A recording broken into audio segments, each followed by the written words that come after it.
Le ski freeride, c'est simplement du ski libre, on n'a aucune contrainte. On cherche la bonne neige, la meilleure neige possible, les plus belles descentes et on se fait plaisir.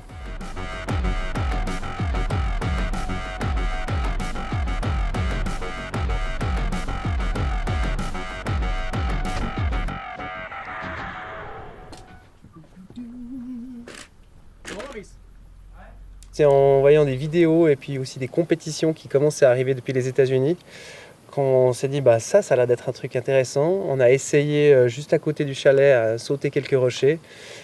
Ça nous a pris. On a aussi emprunté la caméra de ma maman pour faire 2-3 images.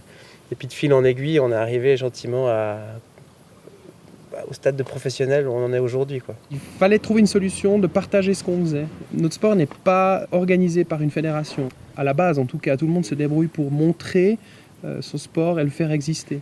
Aujourd'hui, le ski est prétexte à faire de l'image, ou l'image est prétexte à faire du ski, on ne sait pas trop, mais en tout cas, ce qui est sûr, c'est que tout est prétexte à nous inspirer.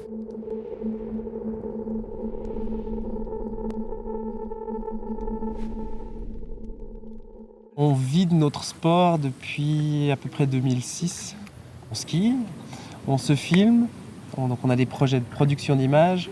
Et puis, si on veut, on gagne notre argent par rapport à des sponsors. Notre marque de fabrique, c'est l'originalité, c'est le renouvellement. Chaque fois, on a voulu partir sur quelque chose de différent, avec une nouvelle approche, avec un nouvel outil, avec un nouveau concept, plus ou moins délirant. Et ça implique des résultats parfois incroyables, mais souvent des échecs totaux.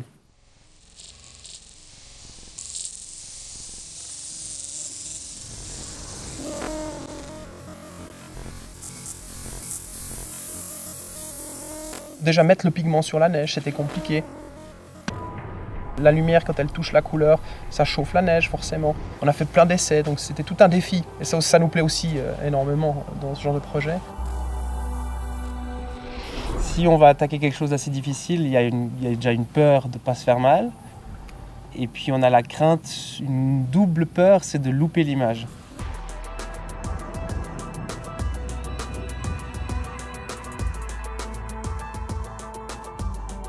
Il y a vraiment cet aspect de se sentir un peu un super-héros et puis de partir droit en bas et de faire la performance qu'on avait envie de faire. Et si on a réussi, après on se réjouit d'une chose, c'est d'aller boire une bière à l'après-ski. Mais la plus grosse difficulté, c'est de gérer le one-shot. C'est une descente, on a une action. Et une fois que c'est fait, c'est tracé.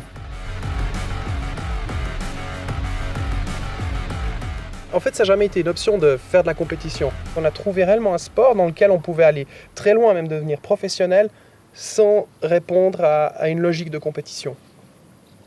Ça, c'est unique au ski freeride.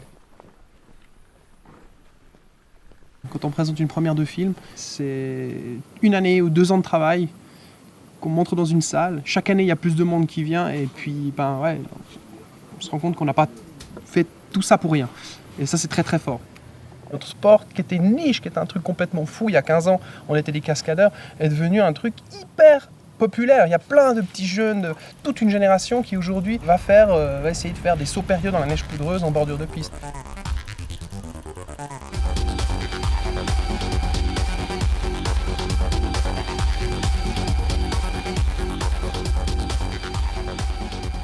Il y a des moments où on dit stop, une image de plus, prendre ses risques, non.